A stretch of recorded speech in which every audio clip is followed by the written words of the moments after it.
Hello বন্ধুরা, স্বাগতম একটি নতুন পর্বে। আজ আমি আপনাদের দেখাবো কিভাবে বাড়িতে থাকা জিনিস দিয়ে পার্লারের মতো মোম বা রেজার ছাড়া লোম তোলা যায়। এক পয়সাও খরচ করতে হবে না, অনা করার দরকার নেই। আজকের শক্তিশালী উপকরণ একবার ব্যবহার করলেই সেকেন্ডের মধ্যে লোম তুলে ফেলবে।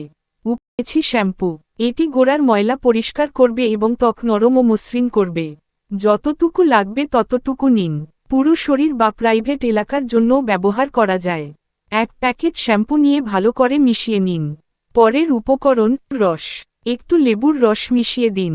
এটি স্ক্রাবার হিসেবে কাজ করবে, লোমের গোড়া আলতো করে দুর্বল করবে এবং পরিষ্কার করতে সাহায্য করবে। লোম খুব সুন্দর ও সহজে উঠবে। পেস্ট, একটু টুথপেস্ট দিন, অনেক লাগবে না। এটি ময়লা জমে থাকা দাগ ও কালো দাগ দূর করতে সাহায্য করবে। ঘামের কারণে বগলের কালো দাগও সহজে যাবে এবং লোমও সহজে উঠবে। ভালো করে মিশিয়ে নিন। 1 চামচ চিনি, এটি স্ক্রাবার হিসেবে কাজ করবে এবং লোমের গোড়া দুর্বল করবে। চিনির আঠালো ভাব লোমের গোড়ায় গিয়ে খুব সহজে লোম উঠিয়ে দেবে, ময়লাও পরিষ্কার করবে। ভালো করে মিশিয়ে নিন। এবার পন্ডস পাউডার, আধা চামচ পাউডার নিন। এটি লোমের গোড়া দুর্বল ও নরম করবে এবং জায়গাটা তাৎক্ষণিক সতেজ করবে। লোম তোলার পর কালো দাগ হওয়ার সম্ভাবনা কমাবে। পার্লারেও পাউডার ব্যবহার করা হয়, তাই আজ আমিও দিয়েছি। ভালো করে মিশিয়ে নিন। সহজেই উঠছে। এখন তৈরি করা মিশ্রণটা ভালো করে লাগিয়ে দিন।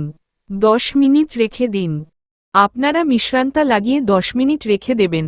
10 মিনিট পর কটন কাপড়ের সাহায্যে মুছে ফেলবেন, দেখবেন আপনাদের একটুও বলে লোম থাকবে না। আপনারা যে জায়গায় ব্যবহার করবেন, হাতে, পায়ে, পিঠে, মুখে, যেখানেই ব্যবহার করবেন সেখান পুরো পরিষ্কার হয়ে যাবে। পরিষ্কার করে শুকনো কাপড় দিয়ে মুছে নিন। যে জায়গায় লাগিয়েছিলাম সেখানে লোম নেই, সম্পূর্ণ পরিষ্কার।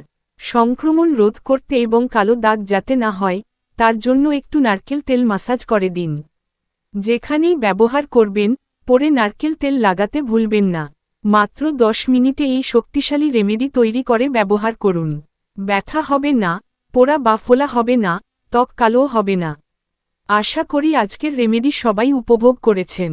ভালো লাগলে চ্যানেলটি সাবস্ক্রাইব করুন এবং লাইক দিন। লাইভ রেজাল্ট সহ 8টি রেমেডি দেখিয়েছি। উপকার হলে কমেন্ট বক্সে মতামত জানান।